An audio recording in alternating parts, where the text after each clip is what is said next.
नमस्कार, खबरों की खबर में आपका स्वागत है। जैसे जैसे दिन बीतते जा रहे हैं, उद्धव ठाकरे और ये अघाड़ी सरकार के बड़े बड़े नेताओं का दिल जो है वो बैठता जा रहा है, क्योंकि आज हमारे पास 3-4 ऐसी खबरें हैं इस वसूली गैंग के बारे में, जिसे आप सुनेंगे तो आप भी दंग रह जाएंगे। हमारे पास कुछ एक्सक्लूसिव जानकारियां हैं कि सीबीआई ने जब अनिल देशमुख से पूछताछ की तो पूछताछ के दौरान क्या हुआ, वो क्या सवाल जवाब किए गए और उसका अनिल देशमुख ने क्या जवाब दिया, और इस सवाल जवाब से सीबीआई को वो सूत्र हाथ लगा है जिससे आपको समझ में आएगा कि दरअसल जो मुंबई के अंदर, पूरे महाराष्ट्र के अंदर भ्रष्टाचार का जो पूरा तंत्र बैठा हुआ था, ये जो वसूली गैंग ऑपरेट कर रहा था, उसका दरअसल मास्टरमाइंड कौन है, वो आका कौन है। क्योंकि अब सीबीआई को ये बात समझ में आ गई है कि ये जो अनिल देशमुख है, ये तो एक छोटा सा प्यादा था, मास्टर तो कहीं और बैठा हुआ है। इसके डिटेल में आपको आगे दूंगा। दूसरी खबर वाजे को लेकर के आई है कि वाजे साहब तो अब पूरी तरीके से नप गए।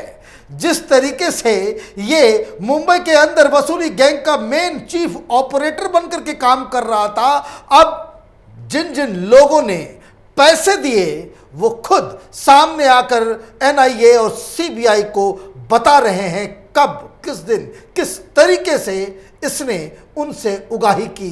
कुछ इसकी भी डिटेल है कि कैसे जो मुंबई का एक बहुत ही नामचीन बार मालिक, उसने क्या बयान दिए हैं, उसकी भी डिटेल दूंगा। लेकिन मनसुख हिरेन केस में भी आज एक बड़ी सफलता मिली है, जब ये कार, जिस कार के अंदर मनसुख हिरेन की हत्या की गई, वो आज एनआईए के हाथ लग गई है। बहुत ही कष्टदायी मौत इन दानवों ने उस मनसुख हिरेन को दिया था, क्योंकि जो अब सूत्र बता रहे हैं, जो इन्वेस्टिगेशन से मालूम चल रहा है कि दो गाड़ियां थी।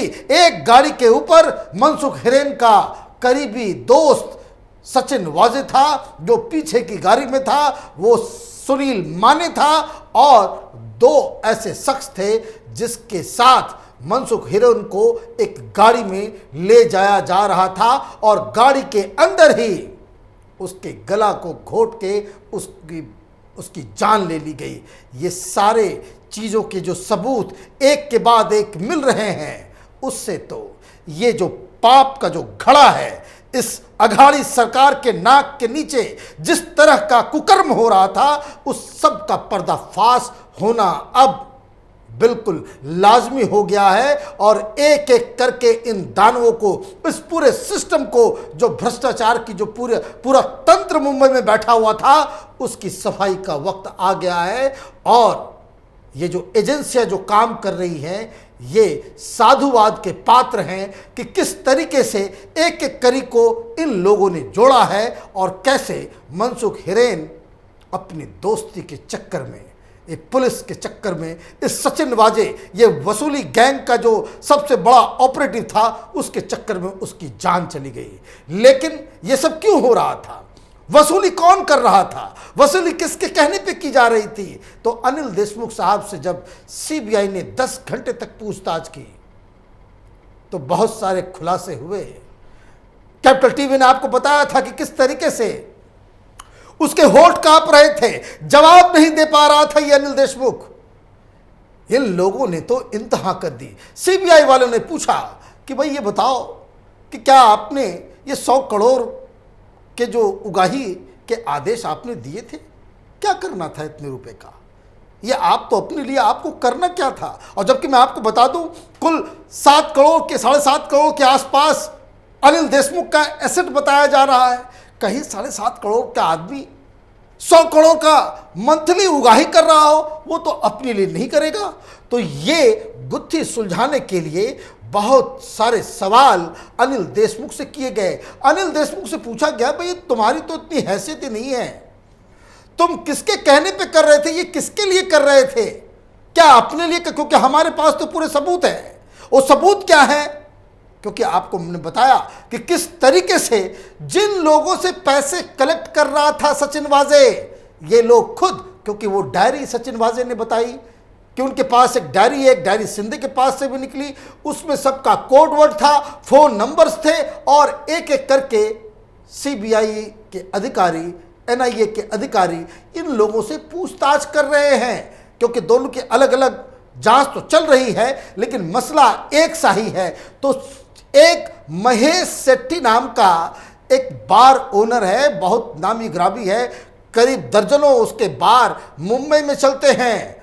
उसको जब पकड़ा गया, जब उनसे पूछताछ की गई, तो मालूम चला कि उसने इस बात को कबूल लिया कि उसने 1,55,00,000 रुपए सचिन वाजे को दिए, और उसने सबूत भी दिखाए, क्योंकि आजकल तो हर जगह सीसीटीवी कैमरा है, हर जगह। अब ये समझ में आ रहा है कि भाई 1,55,00,000 रुपए आप कहीं से उठा के लाते हो तो काउंट तो करने में टाइम लगेगा।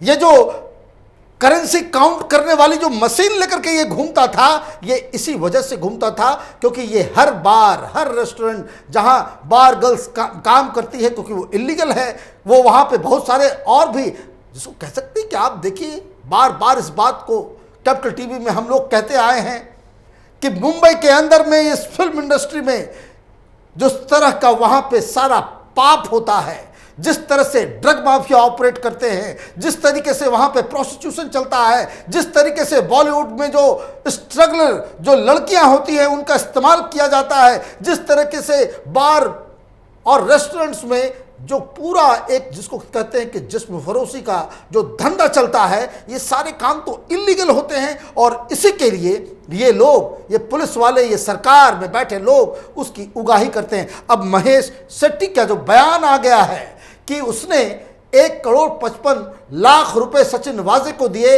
इस तारीख को दिए, इस फॉर्म में दिए, इतना कैश दिया, इतना, तो ये सारी चीजें ये साबित कर रही हैं कि ये जो तथाकथित ये अघाड़ी के लीडर, ये जो पोकर फेस बना करके खुद को ईमानदार बताने की कोशिश कर रहे हैं, ये सब के सब धरे जाएंगे, ये सब के सब पकड़े जाएंगे। क्यों? क्योंकि पैसे तो लिए गए।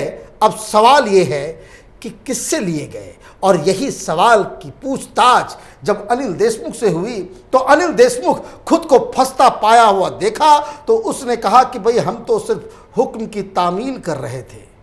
और ये भी सीबीआई के पास अब एक बड़ा चैलेंज आ गया है। वो चैलेंज ये है कि अगर इतने सारे पैसे वसूली हो रही थी, लोग दे रहे थे, सचिन वाजे इसे ले रहा था, तो सचिन वाजे किसे पहुंचा रहा था, कहां जा रहा था? ये क्या किसी पॉलिटिकल लीडर के लिए ये सारा काम हो रहा था?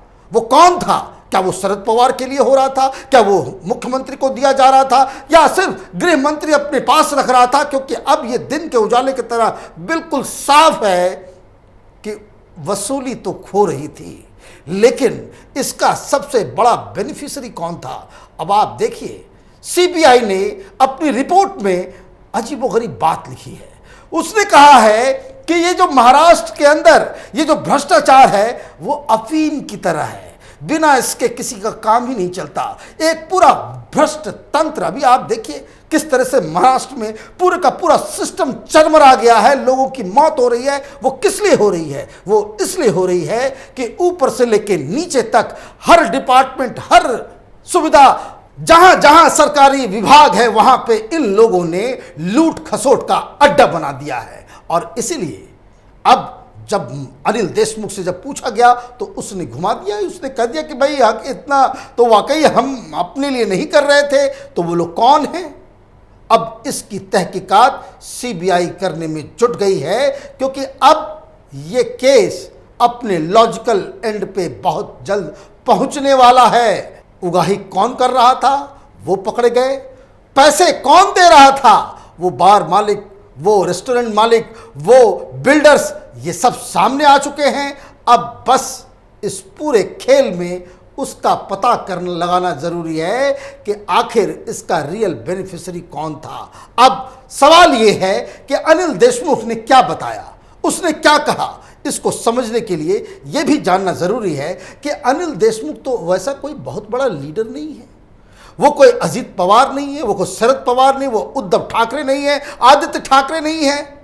वो तो एक मजबूरी का नाम था कि कोई वहां पे गृह मंत्री के पद पे बैठना नहीं चाह रहा था। वो दो लोगों के नाम को आगे किया गया था एनसीपी के द्वारा, लेकिन दोनों ने मना कर दिया। वो क्यों मना किया? क्योंकि उसे मालूम था कि गृह मंत्री और पुलिस विभाग जिसके पास आएगा उनको ये कुकर्म में शामिल होना पड़ेगा, और इसलिए दो लोगों ने गृह मंत्री बनने से मना कर दिया, क्योंकि ये सरकार की मंशा शुरू से ही बिल्कुल स्पष्ट थी कि लूट मचाना है।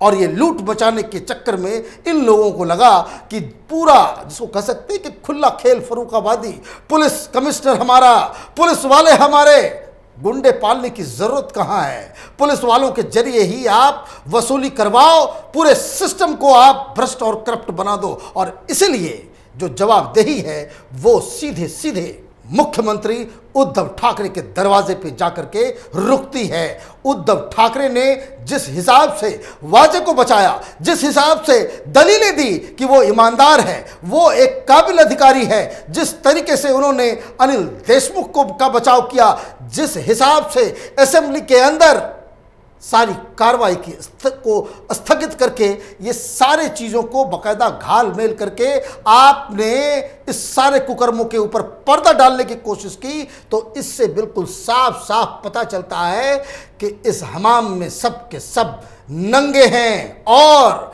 अनिल देशमुख को अगर अपनी गर्दन बचानी है तो उनको ये बताना पड़ेगा कि ये सारे के सारे पैसे वो किसके लिए जा रहे थे। वैसे मैं एक हिंट दे देता हूँ आपको, यह हिंट बिल्कुल ही साफ है, क्योंकि सचिन वाजे जब उसने देखा कि वो तो चारों तरफ से फंस चुका है और उससे भी ये काम अंडर प्रेशर एक ब्लैकमेलिंग के जरिए कराया गया, ये सचिन वाजे की थ्योरी है कि मुझे वहां पे रीइंस्टेट किया गया।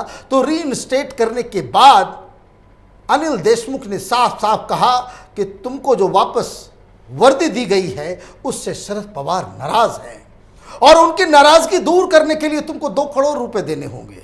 इसने कहा कि मेरे पास 2 करोड़ रुपए कहां से आएंगे, मैं तो छोटा मोटा एक अदना सा असिस्टेंट पुलिस इंस्पेक्टर हूं, पूरी तरह से इंस्पेक्टर भी नहीं हूं, मैं कहां से लाऊंगा पैसा। तो उसने कहा कि इसके बाद उन पे ये दबाव डाला गया कि आप 100 करोड़ रुपए आप जमा करें, 1750 बार हैं, सबका रेट तय करो, सबकी डायरी बनाओ और सबको जाकर के कहो कि सरकार को पैसों की, नोटों की इतनी भूख है कि वो हर बार और रेस्टोरेंट से दलाली मांग रही है, और इसलिए वो वसूली गैंग वहां शुरू होता है। और चूंकि ये आदेश बिल्कुल टॉप से आया है, इसलिए न कमिश्नर इसको रोक सके, न कोई डीसीपी बोल सका, न डीजी बोल सके, पुलिस का न कोई अधिकारी इस पे सवाल उठा सका। और इसलिए ये जो गैंग है, वसूली गैंग वाजे के नेतृत्व में, वो बड़ी बड़ी गाड़ियों में 5 स्टार होटल में अधिकारियों के आंख के सामने घूमता रहा, ऑपरेट करता रहा, और उसे कभी कोई रोकने की हिम्मत तक नहीं कर सका। अब सीबीआई के पास वो सारे साक्ष्य, सारे सबूत आ चुके हैं। अब सीबीआई को पता करना है कि इस सारे पैसे का आखिर हुआ क्या, किसके पास गया। और ये जिस दिन सीबीआई खुलासा करेगी, यकीन मानिए महाराष्ट्र की राजनीति का वो सबसे शर्मनाक अध्याय होगा। कई सफ़ेद पोश चेहरे के ऊपर जिंदगी भर के लिए कालिख पुत जाएगी। हमारी नज़र इन तमाम खबरों पे बनी हुई है। आप देखते रहिए कैपिटल टीवी। हमारे वीडियोस को लाइक कीजिए, शेयर कीजिए और हमारे चैनल को सब्सक्राइब कीजिए। धन्यवाद। अगर आपको हमारा वीडियो पसंद आया हो तो इसे लाइक करें, हमारे चैनल को सब्सक्राइब करें और हाँ, बेल आइकन दबाना ना भूलें ताकि आप तक हमारे वीडियो की नोटिफिकेशन पहुंचती रहे। आप अपना सुझाव हमें कमेंट बॉक्स में दे सकते हैं। हमारे साथ जुड़ने के लिए शुक्रिया।